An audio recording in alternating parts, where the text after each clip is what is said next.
Je suis née le 2 novembre 1755, dans la grandeur et la majesté de la cour des Habsbourg à Vienne, petite fille de l'impératrice Marie-Thérèse. Je m'appelle Marie-Antoinette d'Autriche, mais je ne le sais pas encore, un jour,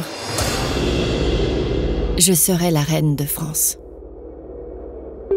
History, podcast originaux d'histoires vraies qui ont marqué l'histoire. C'est en 1770, à seulement 14 ans, que le destin me jette dans le brasier de l'histoire. J'épouse Louis, dauphin de France, un jeune homme aussi timide et gauche que moi. On me transporte dans un pays étranger, vers la France, loin de ma famille, de ma langue, de ma culture. Je suis déracinée. Je suis effrayée. C'est dans cette cour royale étouffante, remplie de manœuvres politiques et de faux-semblants, que je deviens, à l'âge tendre de 19 ans, la reine de France. Louis XVI et moi montons sur le trône en l'année 1774. Le poids de la couronne est lourd sur ma jeune tête. Je suis critiquée, détestée, caricaturée par le peuple français. On m'accuse de tous les maux. Mon origine autrichienne me vaut d'être surnommée l'Autrichienne, un sobriquet haineux. Alors l'Autrichienne, ton petit Louis est un bon étalon ? Malgré cela, je m'efforce de me comporter en reine. Je suis parfois frivole, certes, mais je suis surtout une jeune femme essayant de naviguer dans un monde qui me dépasse. J'essaie d'apporter du bonheur à mes sujets, d'être une bonne mère pour mes enfants. J'essaie d'être une bonne épouse pour mon mari, un homme bien intentionné, mais souvent dépassé par les événements. Puis survient la Révolution. Le royaume de France devient chaos, terre de sang. En 1791, Louis, nos enfants et moi, nous tentons de fuir cette rage haineuse qui monte du peuple, qui veut notre peau. Mais on nous rattrape à Varennes. On nous ramène à Paris comme de vulgaires criminels. Mort au traître, mort au roi et à sa chienne d'Autrichienne. L'image de la royauté est brisée. Le peuple gronde. La colère s'intensifie. Nous, le tribunal révolutionnaire, déclarons la famille royale ennemie de la France.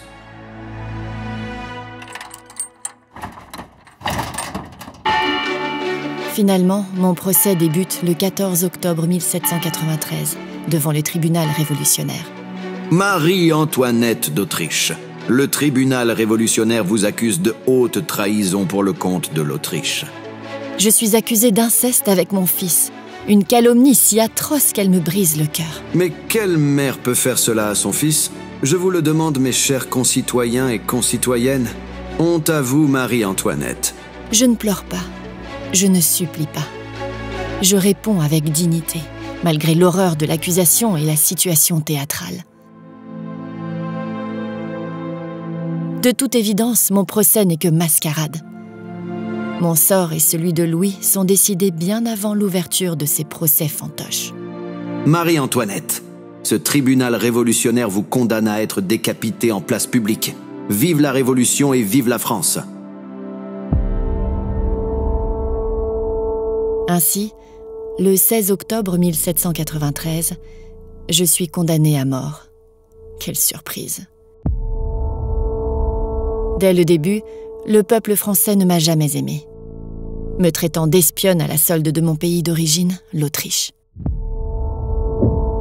Après celle du roi, le peuple veut ma tête pour assouvir sa soif d'injustice, sa soif de sang. C'est donc en toute logique républicaine qu'on me mène à l'échafaud pour me la trancher. Place de la Révolution, devenue de vos jours la place de la Concorde. Je laisse derrière moi un monde en ruine. Une couronne tachée de sang. Mais aussi je laisse un message.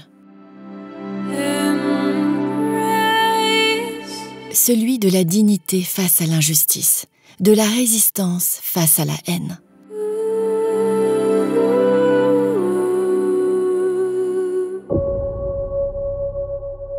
Je suis Marie-Antoinette.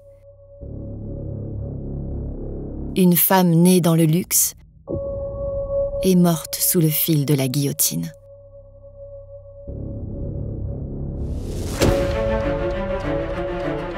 Une femme controversée, détestée, adorée, mais jamais oubliée. Mon histoire est celle d'une femme prise dans le tourbillon de l'histoire. D'une reine qui a dû faire face à des défis insurmontables.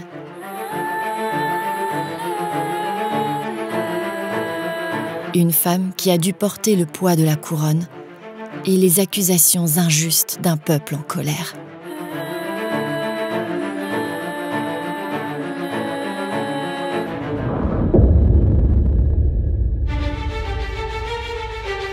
Mon histoire est aussi celle d'une féministe avant l'heure, qui a su tenir tête à ses accusateurs avec courage et dignité, qui a refusé de se laisser réduire à un symbole de corruption et de décadence.